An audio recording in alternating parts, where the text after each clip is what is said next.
I've only been here 2 years, going on 3. Yeah. And I don't know how many years need to go by before I can say I'm from Chicago, essentially. Yeah. I always felt like for comedy, at least, it was like when an open mic you went to all the time is no longer happening. That's kind of when I feel like you become a Chicago comic. But When you get to miss a place. yeah. It's already happened. I missed North Bar. Yeah, then you're initiated. Yeah, that's the moment. enough. So you grew up around here. When did you start doing comedy? In 2015, when I was in college, it was like my senior year of college, and I had turned 21. And when you're 21, you can I feel like it was like then I could finally like go to bars and like do it and like be in places. So yeah, that's when I started doing comedy. Nice. I get an improv vibe. Like maybe you're in theater. Oh no, not at all actually. Yeah, kind of the opposite. I did improv once in college, and I kind of aggressively disliked it. It just wasn't for me. I have to add. So I did improv for like 10 years. Sure. Yeah, I started it before stand-up, was in high school and then in college. And in retrospect, I'm like, yeah, this is ugh. Yeah. For you, what was it about it that didn't rub you the right way? I didn't like that you had no control over what you were talking about. That's what I was like, I just want to be able to talk about what I wanted to talk about and kind of like do my own thing. And I didn't. When I did improv, I was like, why? It's like I think it's cool to be supportive of other people and like that, but it's like sometimes I'd be doing improv and there'd be a scene and I'd be like, I really don't like the premise. I don't like where this is going. Yeah. I don't really. You have to have a real synergy. Yeah, with the people you're doing with. I guess we do. I do improv occasionally with like the sketch group that I'm in. We've done improv sometimes. But even then, it's like I usually. It's hard for us to do improv because we always just. It's like to do improv, you have to like try, and we just want to make fun of improv when we're doing it. At least that's my first instinct. Like it's an irony thing. Almost. Yeah, exactly. So I play keyboard with scenes sometimes, or like I like doing that. I'll play music, and that's fun. How long have you been playing music? Since I was like a kid, 10 years old. Not even 10 years old. Probably like 7 or 8. That's awesome. Yeah. Yeah. That's what I do. I teach music as my day job. Really? Yeah, in public school. That's okay. And is it a nice school? Because I've been I substituted here my first year, and I've seen some where'd you sub at? Fucking. Oh, I don't even want to. I was in. I had some stuff in the south side, like deep south side. Like, that's like the Wild Hundreds. That can be really difficult. Yeah. Man, I thought I was gonna have to throw hands with middle schoolers. Like they really didn't give a fuck. That's like a whole nother. Yeah, I teach at Riley, which is actually just down the street from here. A lot of my students go to Roosevelt. Oh, okay. So yeah, I teach in the neighborhood. It's a good school. I like it. Yeah. That's good. The kids aren't assholes about it. They're pretty good. Yeah. That's all good for you, man. I'm sure they'll listen to this. Actually, they listen to everything I do. Yeah. Really? Some of them do. Yeah. Does that make you? It's fine. I just do what I do. You don't seem like a particularly controversial guy. I don't think so. Yeah, I think it's funny to pretend I am, but I'm not. No. I get you. Yeah, no. I think that's a good space to be in when kids can look at your stuff and you're not worried that your life's gonna get ruined. No, I mean, at this point, it's like I haven't had any issues. So okay, that's good. That's good. Fingers crossed, knock on wood, it keeps going. But that's good. I think. I was talking to you a little bit about this before it started.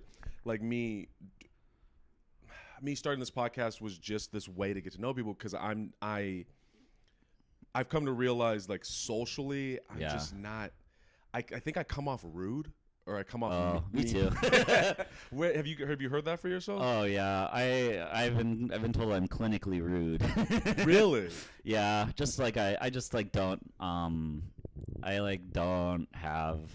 I don't know. I can be polite, but I have a very hard time talking to people in general, especially people I don't know or like in social settings. It's hard. How is this for? Because my whole this is fine. I like this. Yeah, one-on-one like this, and it's like that's better for me. Yeah, I feel you. It's like I don't know if this is what you experience, but when there's too many people, it's like too many different energies that you're. Oh. Yeah. Yeah, I'm just kind of overwhelmed, and like it's hard to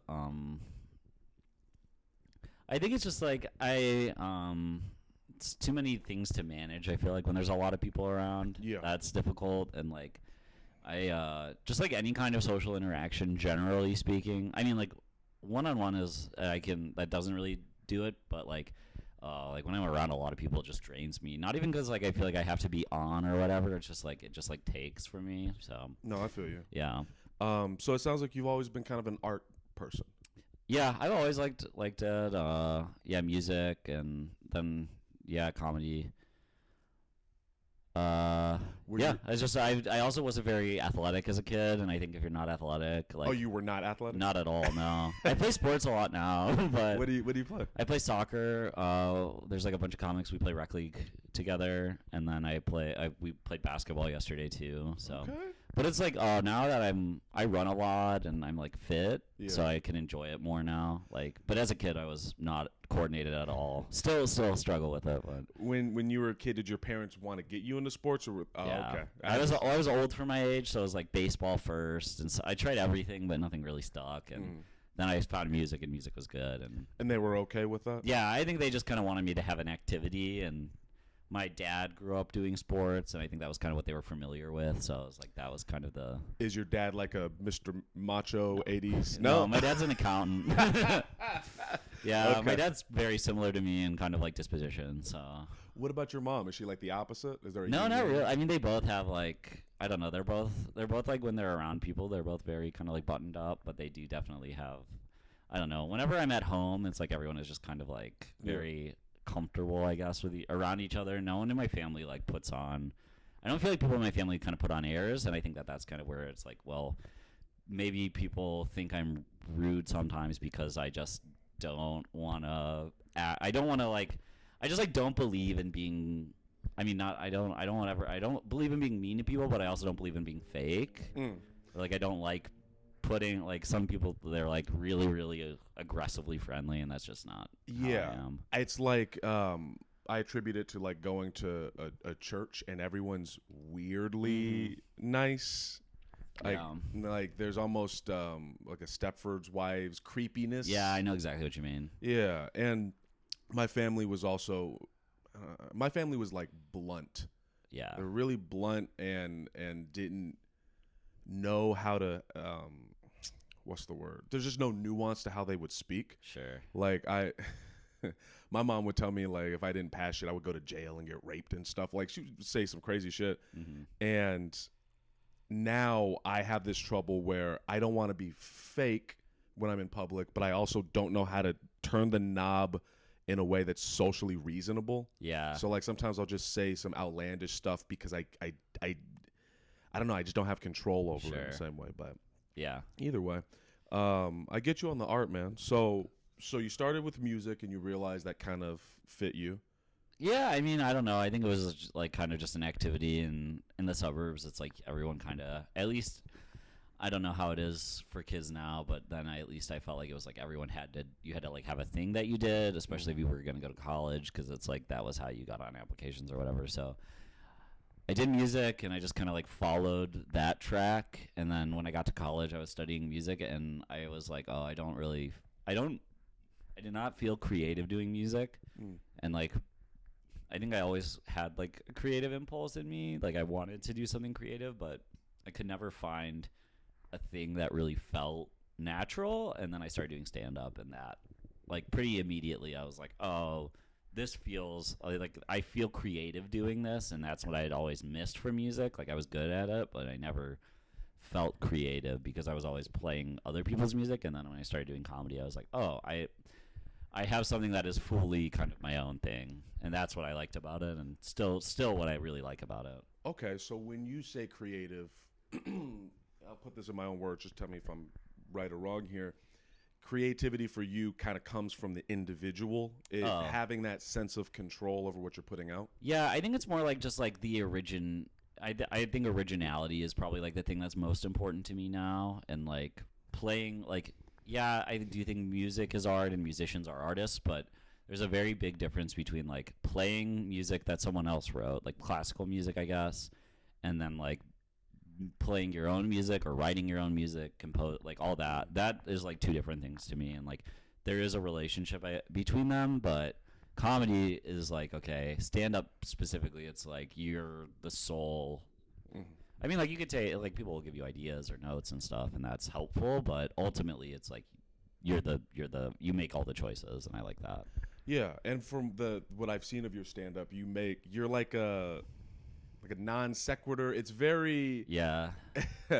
I guess, out of the box and how you think. What's your creative process there? I'm pretty rigid with the way that I write. I like do morning pages. I used to do 2 hour, not 2 hours, 4 pages of writing every day, which would be about 1 or 2 hours. It's at the point now where it's pretty much one, and then so I do my morning pages 5-6 days a week, and then I go over my notes before every open mic. I go over whatever. If it's been one day, I go over all my notes from the morning. If it's been 3 days, I go over everything from the past couple days. I like read over it. And like generally when I read the first line of a joke, I'll be like, oh yeah, I remember that one. That one's not worth trying. And then I go through, I kind of cull out what's worth trying. I try it, and then sometimes I keep it. Usually it's just kind of like wholesale. Like, does it work? Keep it. Does it not work? Throw it out. Move on to something new. That's incredibly organized. I mean, yeah, it's pretty yes, no, whatever. But I have all of these notebooks that I've never gone through again, and like I have everything on paper, but it's not searchable in any way, shape, or form. Like you do have to kind of dig through it, but you seem intelligent. That's very nice of you to say.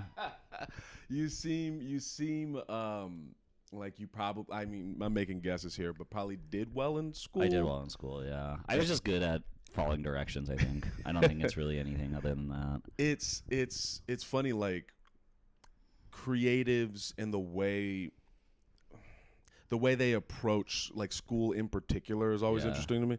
Like for me, I have this thing with authority. I don't like authority, which has bit me in the ass in a lot of ways. Mm-hmm. So I would like rebel and get really aggressive with it. It sounds like you were I don't know, you were able to adapt to that. I think it was more just like appeasing is kind of the way that I looked at it. Not like, and like I enjoyed it. It like made me feel good to like check the boxes and like get the rewards that came with that. But it was more like, oh, it's like it was always like, yeah, maybe I don't always agree with this thing or whatever, but it's easier to just go along with it and just kind of like, I don't know. I think I would go along. I'd just go along with whatever, unless I thought if it was like out of hand or whatever, I'd be like, whatever. Yeah. Did you have like a moment where you're like, nah, fuck this. This is beyond what I feel. That is a pretty good question. I feel like in college I kind of stopped caring as much, or like there was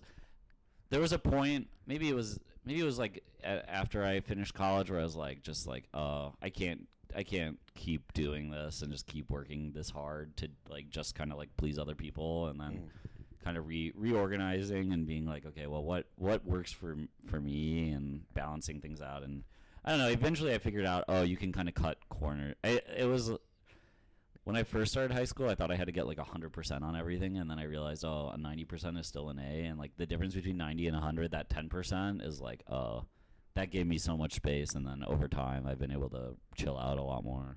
I get you. That like overworking mentality. Yeah, exactly. Yeah, I was raised that way. This like, I think it's an American. It feels like an American thing, though I've never lived in another country. This idea that if you aren't productive and making shit and working, if you aren't exhausted by the end of the day, you're lazy. You're doing nothing.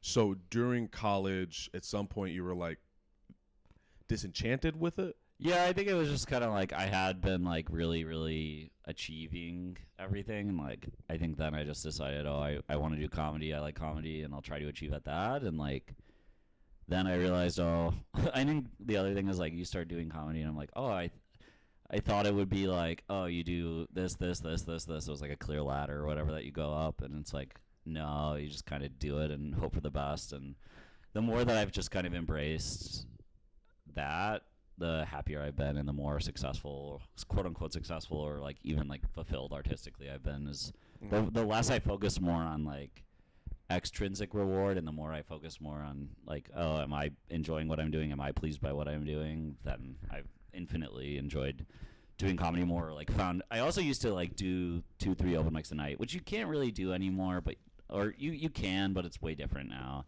in Chicago. 1 second. Yeah, I want to jump around a little bit there. Oh yeah, no worries. The that's a word. Extrinsic versus intrinsic value. I too struggle with that. I've tried to I think what really fucks me up is like looking at Instagram or how other Oh, people. yeah. I end up comparing myself and getting so angry with myself anytime I see someone's on a flyer or they're doing a show. I tried to just kind of stop looking at any of that stuff. Yeah. And it's honestly really improved my life so much. Yeah. In the last 6 months. I've just replaced it. I've gotten really into soccer. So now I've just replaced all my time on Instagram with I just look at soccer news. What is it about soccer that brings that out of you? I like that. I feel like the teams have more history than American teams, and like there's a lot more variation in the style of play. It's a lot more visible, so you can see like, oh, this team just like boots it up the field and then tries to get in the goal, or this team builds out the back. So yeah, it's more. I feel like I can get more into like, oh, strategically, I agree with the decisions this team is making, so that's why I support them or like them, as opposed to, which is like in America, I always just feel like it's like, where are you from? Yeah. And I do think overseas it's like that in England or Spain or wherever, but you definitely taken your type of thought process and put it in the sports. Exactly. Context. It's like, oh, I finally, and that's the thing is like as a kid I could never find a connection between them. Like I could never find a sport that felt like, oh, like people have different ideas and you can kind of see the ideas compete against each other, as opposed to just like everyone is trying to just do the most optimized version of the same thing. I get you, because how long you been doing soccer, playing soccer? Oh, like just since January. Yeah. Yeah, I think we'll relate here. I started doing jiu-jitsu a few months ago. Oh, cool. I think it's been like 4 or 5 months, maybe 6.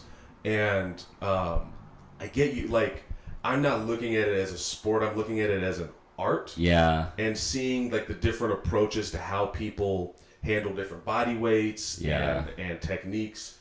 It's been really healthy. Like, that's very cool. Yeah, thank you. It's and the physical, you know. Yeah. Like, I don't. You were saying that you weren't like working out and shit as a kid. No. Same.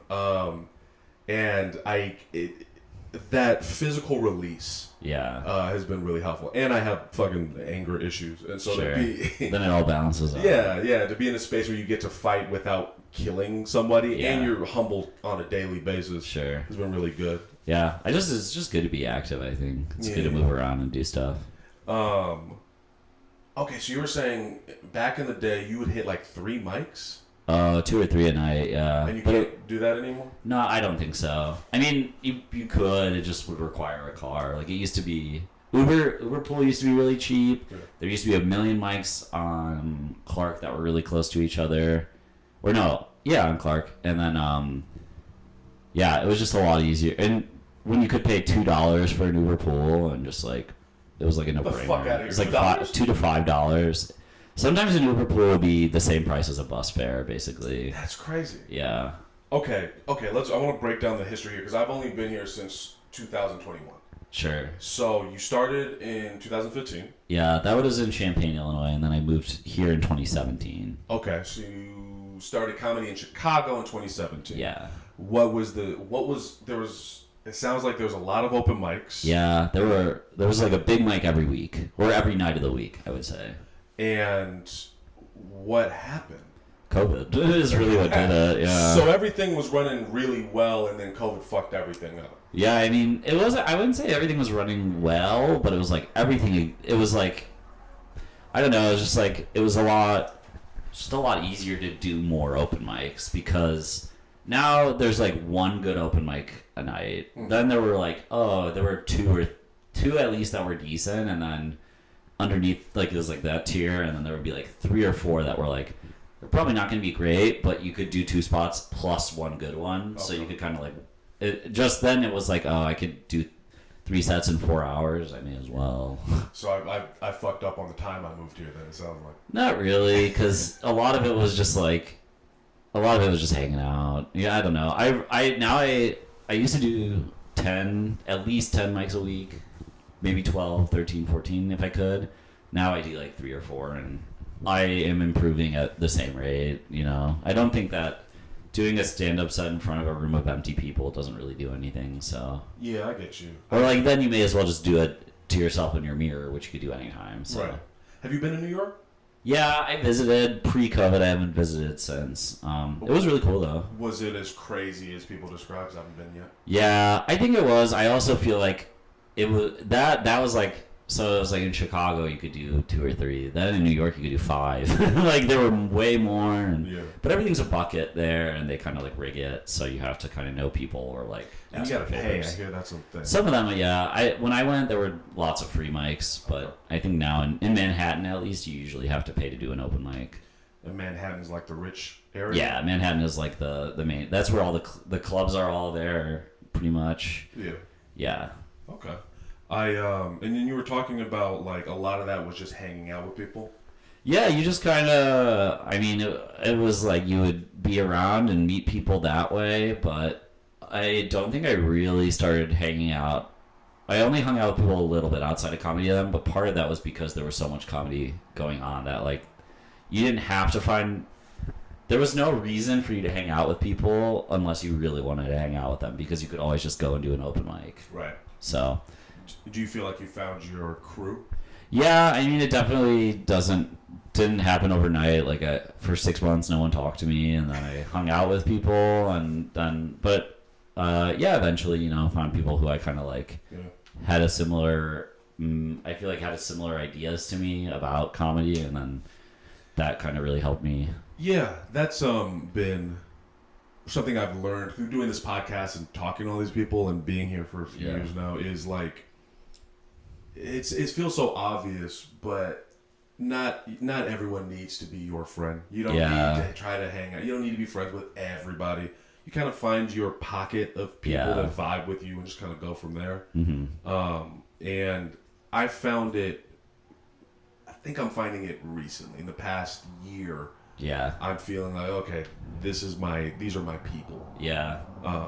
But it's been hard, and I feel like, I don't know if you get insecurities about this, but sometimes I feel like everyone hates me. Oh yeah, I feel that all the time. Is that so that's an anxiety you have, or is that? Oh, big time, yeah. What is it for you? Like, why do I think people hate me? I don't know. Sometimes I'm like, I think it's just because like I know how I am, and like at least at this point in my life, I'm kind of like, well, some of this stuff is just kind of there, and I'm like, that's just how I am, and like I guess it's like some of it is like I guess I could change it, but it's like I don't think it's bad. Maybe it's annoying, but it's also just it's like I just think that's just the way that it's like sometimes I'm like that's the way that I have chosen to be, and like I've chosen to be that way for a reason, and if someone doesn't like it, then I guess I understand that. When you say it's who you like, is there an example? Is there a thing about you that you think rubs people the wrong way? Oh yeah, plenty of things. Most things I bet, but it's hard to like name. Yeah. I mean, I interrupt people a lot. I'm really bad at that. I've been that I am trying to get better at, or at least I could try to call it out when I do it and hold myself accountable. But yeah, sometimes people will. I think the other thing that annoys people that I'll do is like someone will try to make a joke and I'll be like, but actually, and then I'll like go to the logic. I'll be like, no, but that doesn't make, or not like that doesn't make sense. But I'll be like, oh, what's actually funny is, and then like have the fact that's like, oh, actually, that joke is not really. You can't make that joke because this factual thing is not like that, but.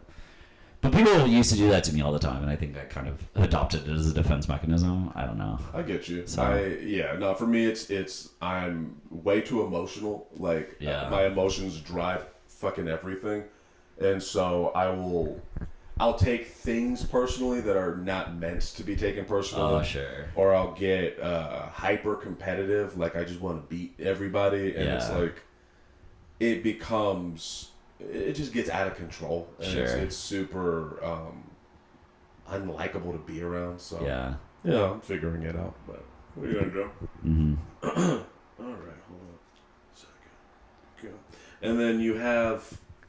Okay, so you've been in the arts since you were young, and then you started playing music. You realize like you're making a living off of it, which is awesome. But you want to make a career out of stand-up. Yeah, it'd be cool. I mean, I guess at this point, I'm like, I think it's kind of, there are things that you can do to make it happen, but also it's like there is an element of luck or just chance. And sure. I mean, I probably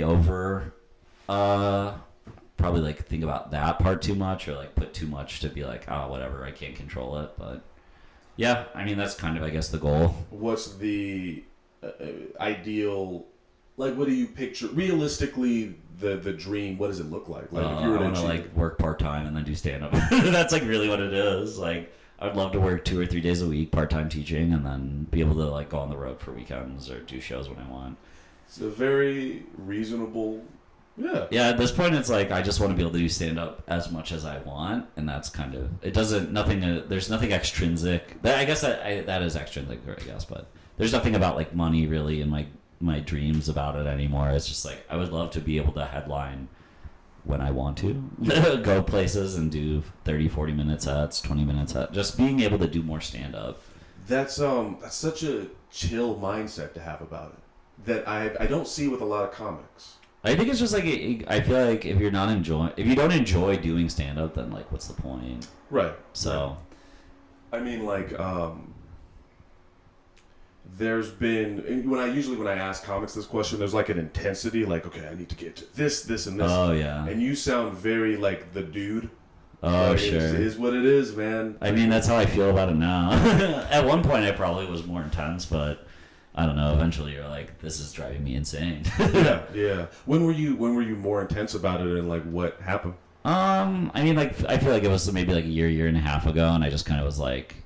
It was like this thing of like being like, oh, I was seeing a lot of people get opportunities and being like, well, how come I'm not getting that? Like, I definitely am good in like, not that I'm better than people, but it was like, oh, I'm at least at the level that I could do that.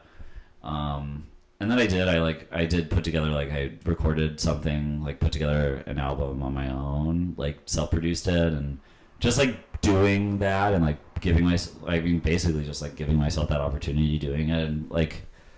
That just kind of really, I think that took a lot of the like, I don't feel as big of a need to like prove myself to other people now because I feel like, oh, well, I've done that. I have it. It's people have seen it. People will see it. And I'm fairly happy with it. And I think it's a good representation of kind of where I'm at. And I think just having like something concrete to be like, oh yeah, like I did this thing that I wanted to do was cool, and that definitely makes me feel a little more at ease with myself. Yeah. Because I think a lot of like the whole I need to get this, I need to get that.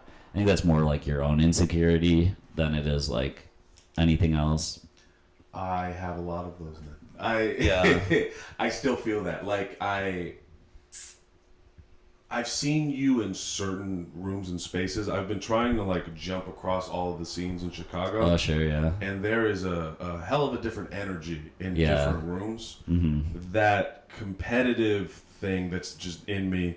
I enjoy that on the south side. I don't know if you've ever hit rooms on south side. I did bartenders just once, and I was like, I did fine, and I was like, okay, that's enough. I was like, I don't think I need to come back here to see how what I'm doing does here. I think I know how it'll do. Let me do the thing really quick. Okay. So you did bartenders. I used to go all over. I mean, like, or I used to do whatever. Like, there were all these mics in Wrigley. Like, there was like a red line, blue line comic thing before. But I would do both. I always try to kind of like get around and do as much as I can. Yeah.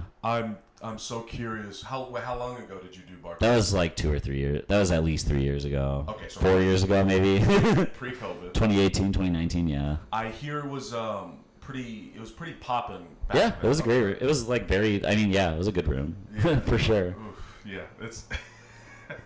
I've never gone to bartend without either a huge win or a huge loss. It seems like it's kind of like that, yeah. Mm-hmm. So you found your like, what are some rooms or spaces that you feel comfortable in where you're like, yeah, I like this. Oh, I like Shuba's a lot right now. I think Shuba's is really good. I really like you there.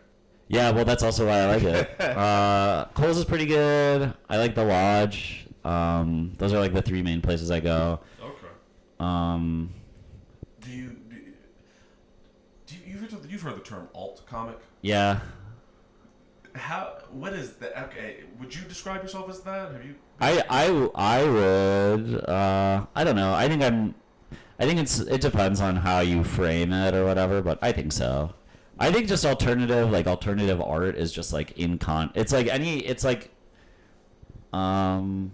think that it's just kind of like there's an emphasis on like the like originality or the self-expression aspect of it, I think.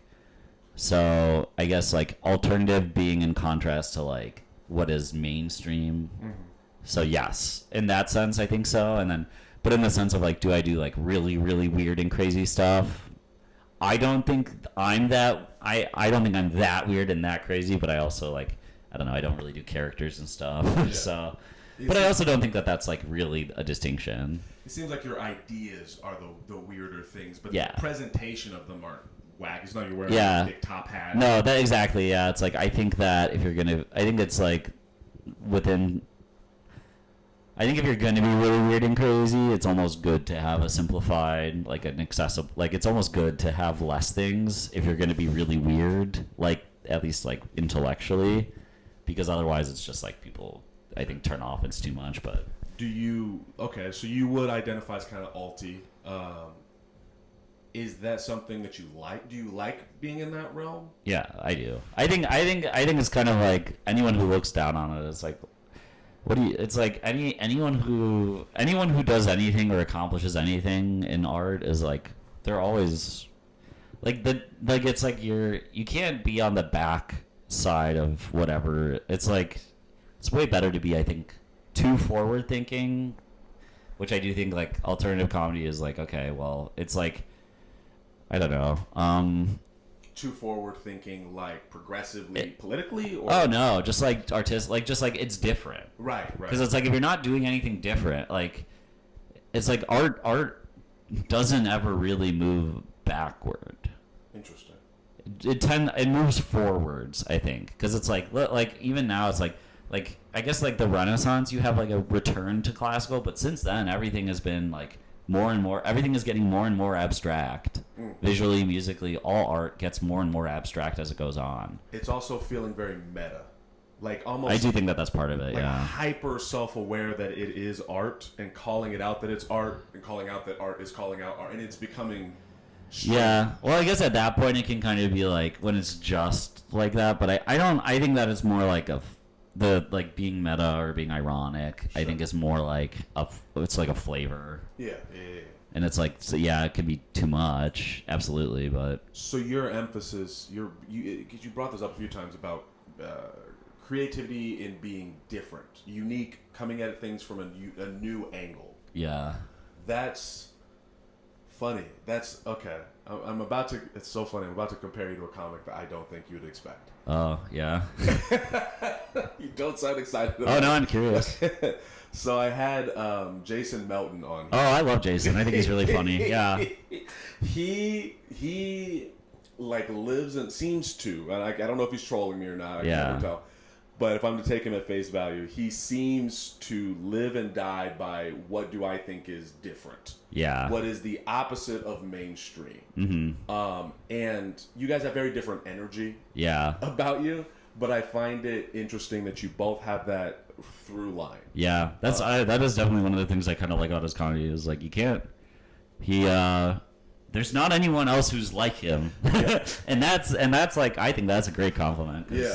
How many people do you see who it's like, oh yeah, it's just like the same thing over and over again? Yeah, it's there can be a homogenization in art, like where when one thing works, everyone latches onto that. You know what I mean? I know that happens in film a lot. Like you hit, I don't know, one disaster movie. Yeah. And now we have 17 different the world's ending. Sure. And it sounds like you pride yourself on not doing that. Well, I think that it is really just like at one point I felt like I was too similar to some people, and honestly, I still would argue that I am very similar to those people. Or like, I definitely draw on. I am inspired by certain things and certain comedians and certain. When you say, you mean in our scene or in the famous comedians? I mean, seeing Jeff Asmus is like honestly like changed the way that just seeing him change the way that I approach comedy so much because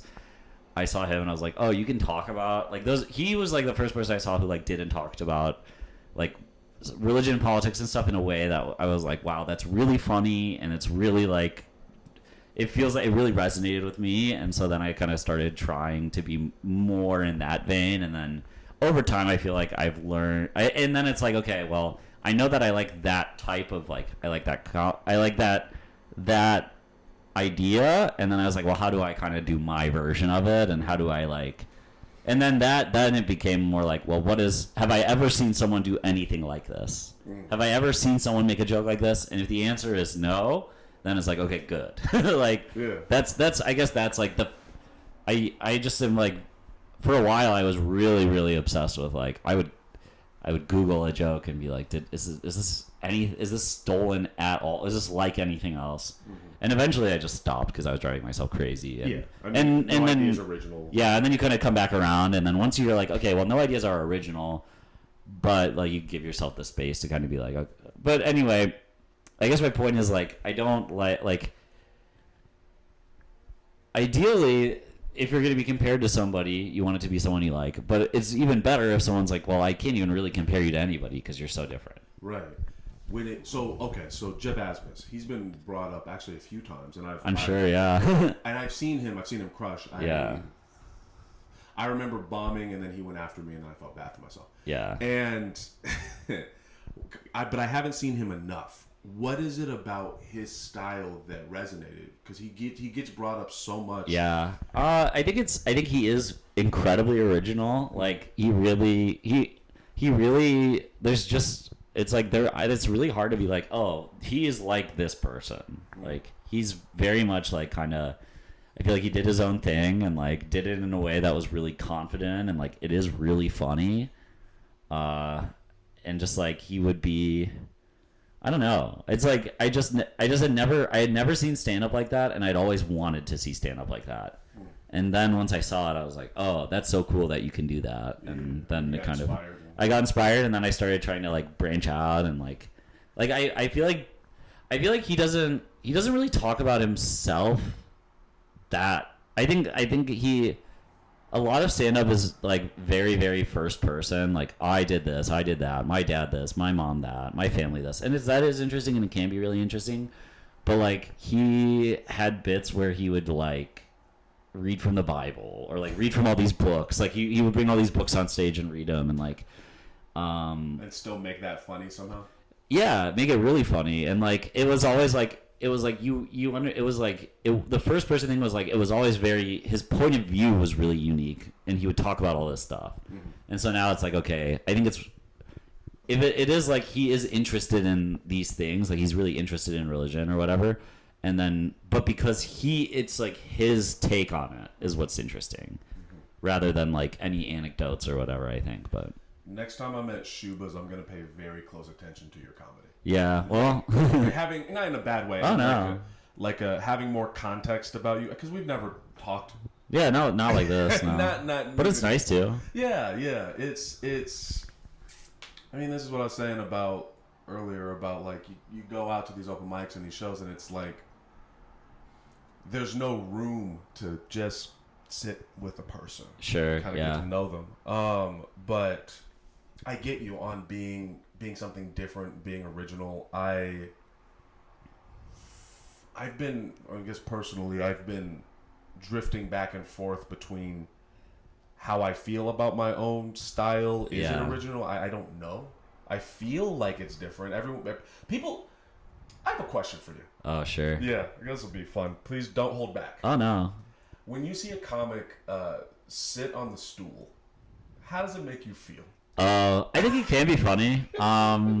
If it's someone I don't know, I'm pretty immediately like, what? Can I ask, what is it? Actually, before here, let me just read. Oh, yeah, no, sure. Oh, God. Okay. Can I ask, what is it about a comic sitting on the stool? God damn it. A comic sitting on the stool. And you don't know them. You have no context. They just sit on the stool. Yeah. What is it? What is that visceral reaction? I mean, it is truly. It's like shorts on stage. It's like it doesn't really mean anything, but people really for some reason people have strong opinions on it. I think it's really funny when people sit on the stool and then they're just kind of like they're not really saying anything profound. I think it's that it's like the tradition is like if I'm sitting on the stool, I'm trying to be profound, and I think it's like, oh, that someone is trying to do that is funny. Sure. Or like that's like I think what people react to. But I've been trying. I have a new joke that I've always, I don't know, I'm trying this new joke where I sit on the stool, but I'm like kind of, it's like meta, like I'm being like, Yeah. and it's like kind of meant to be like, I don't know. The premise of the joke is basically I'm like, oh, people think I'm all wacky and silly, but I'm trying to be a truth teller. So then I sit down but then I just do these like stupid knock jokes that'll have like political like points that are really, really ham-fisted. Yeah. So it's kind of just like, oh, I'm doing the same thing that I'm doing, but now I'm like detaching myself from it. Right. Art meta, it becomes It's like, yeah, it's dumb. It's dumb, but it's fun. It's fun for me, and that's really the number one criteria now, I think, for my comedy is like, do I think it's fun to do? Yeah. Am I enjoying it? Because if you're not enjoying it, then that is why even bother? Very good, healthy criteria. It's like what a depressing thing when do you ever see somebody who's doing comedy and you're like, you're doing this purely like to move up, be whatever. Like, it's gross to me. It's like, wait, move. What do you mean? Like when someone's doing comedy and they're not really, I don't know. I'm like, are you? It doesn't seem like they're enjoying it. It feels like they're just doing it to like be successful. That's what I don't like. It's sort of like instead of enjoying the art or the craft, they're using comedy. Yeah, exactly. That's like my least favorite thing to see. When they don't seem like they're enjoying themselves up there too. Yeah, it doesn't seem like they're doing it to have fun, or they're not doing it to do stand up. They're doing it to get to the next thing. Like, right. They're doing it to put out a reel and then be whatever. You know. What is it about? Do you see that often? I don't know. I mean, I think sometimes I'm like, maybe it's a fault on me to assume that people are trying that, but sometimes I feel like I see it, or maybe that's the Instagram thing where it's like I see someone's reel and I'm seeing just that part of that side of it. I don't know. Well, I guess a little bit more about me with the stool thing. I don't know how much you've seen me do stand up, but I'm a stool sitter. Yeah. And I must come off so pretentious to people because I've had so many people I've had people be upset and say I haven't earned. Well, that's dumb. I've had people say like I haven't earned the right to sit on the stool. Yeah. In my head, it was kind of like the way you were thinking of like, well, I just feel comfortable. I don't know. It's like, who cares? Why not? But at the same time, I understand that I come off pretentious. Yeah. Yeah. I'm very confident. I don't think I'm projecting or being insecure. I'm very confident that people perceive me as pretentious. Yeah. And I'm not sure. I mean, other than I guess just it is what it is. Like you were saying, there's things about you. I guess that's what I'm saying. It's like, yeah. I mean, it's like some people I meet. I don't know. Sometimes I'm very. I don't know. I used to be a little more earnest, but I'd do it years and years of doing comedy has made me a lot more ironic. But like, yeah, it's like that's just kind of like, so that's a good thing ultimately. Like everyone's doing. It's like the opposite of like the need to change everything about yourself is like there are definitely things that people should try to change, I guess, but the impulse is bad, I think. That's okay. It's like an impulse toward conformity, really, I think, but. That snaps. Conformity snaps. That is the thing I think I struggle with the most, of that line of what is me and what do I stand my ground on? This is just me. And then what is like, all right, I'm being an asshole and I need to stop doing such and such thing. And sometimes I find it like, I usually find it with friends, like people I trust. When they criticize me, I'm like, okay, well, I know you're out for my best interest. Let me listen to you. Yeah. But then I'm also fucking hard-headed. Yeah. My friends know that, so no. But I had we'll make one or two more questions, and then I'll let you leave to exist in this beautiful day. Oh yeah, no. How's relationships for you? Yeah, I think generally they're pretty fine. Like dating relationships. Or yeah. I think dating is usually fine for me. I've been dating a girl now. We've been dating for about a little over a year, and it's pretty good. I mean, it's like definitely with her, I'm probably more honest than I am with anyone else, but that's because like. Not like just about everything in general, because I'm like, well, if you're gonna be like my partner, like I'm not gonna like the thing that's most frustrating to me about interacting with anybody is having to like not be myself, or having to like guard, like having to like kind of like, okay, I gotta be on it or be, consider things, and it's like, well, if I'm like I'm not gonna pretend to be happy if I'm not happy, so it's like. that can be difficult, I guess, being honest about my feelings. Mm-hmm. But I being honest can be difficult because of the consequences of it, but it's not difficult to be honest. I think that's really important. Can we break that down real quick? Wait, sure, it's not difficult to be honest. What's difficult about being honest is the consequences of it. Can you elaborate on that? Well, I think that there are times where you're like, I am upset. I could just pretend I'm not upset and let this blow over, or I could be like, no, I find this, I don't like this. This is bothering me. And so it's like, the conflict is bad, or not bad, but the conflict is difficult. But like, I think it's a net positive to share that feeling, because it's like, well, otherwise it just builds resentment, and then then it comes out in another way. So it's like, I'd rather have I'd rather have little arguments often than have a big argument occasionally. And in my mind, that's what the trade-off is, and that could be a very unhealthy way of thinking, but sounds healthy. It sounds like it's transparent, and it's about, that's how I feel. Yeah, communicating your feelings. You seem to have had a very healthy life. I don't know. Probably. I think it's just like, I think I just maybe figured out I think I found a way that I can function. Yeah. That's I guess that's how I see it. Like, I'm really into routine, and a lot of people aren't, but it works for me. I guess that's the thing, is like, a lot of these things I'm like, I don't know if I'm right, but I know that it works for me. Right. Where it's like I can't tell anyone to be like, you got to do it the way that I'm doing it, but I'm like, well, this works for me, and I'm going to keep doing it. Yeah. I mean, it sounds, yeah. I just think I think it's intentional. I try to do thing. I try to be. I guess that's like the number one thing I do, is I try to be very intentional about anything I do. So like, if I'm gonna say something, I'm saying it for a reason. If I'm gonna do something, I'm doing it for a reason.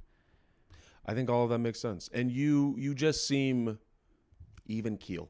I wasn't sure what to, if I only know you from stand up. Oh yeah. I wasn't sure how you were gonna. I see what you're saying. Yeah, I only know you from what I've seen on stage. Yeah. And it's wacky. And so I sitting in here, I'm like, I have no idea what's I guess you never. Yeah. But you seem, I guess, just even keel.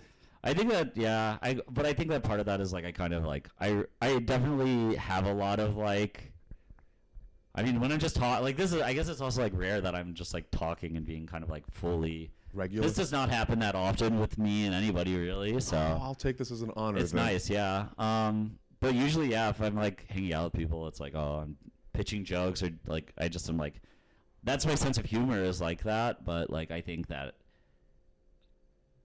that if you looked at all my jokes and you like were to like take them in, you'd be like, wow, wow, those are all, they're very thoughtful, I think. Yeah. They're weird, they're silly, they're wacky, they're like strange, but I never do any jokes without thinking about why I'm doing them. So it's like, I do think that, I don't know, the over the topness of it, and like that is like, I get that out on stage, or like I can be like that, and I lean into that. But yeah, when I'm just like hanging out, I do think I'm like, oh yeah, it seems like you almost hide your regular, normal personality behind in the jokes, behind the silliness. That's kind of really what I think it is. Well, I look forward to watching it with this new lens. I look forward to seeing. I think I'd be curious to hear what you think. Yeah, if you like it, I hope. Awesome, man. Well, this is simple, and okay. So what we're gonna do is things. So I got to take the.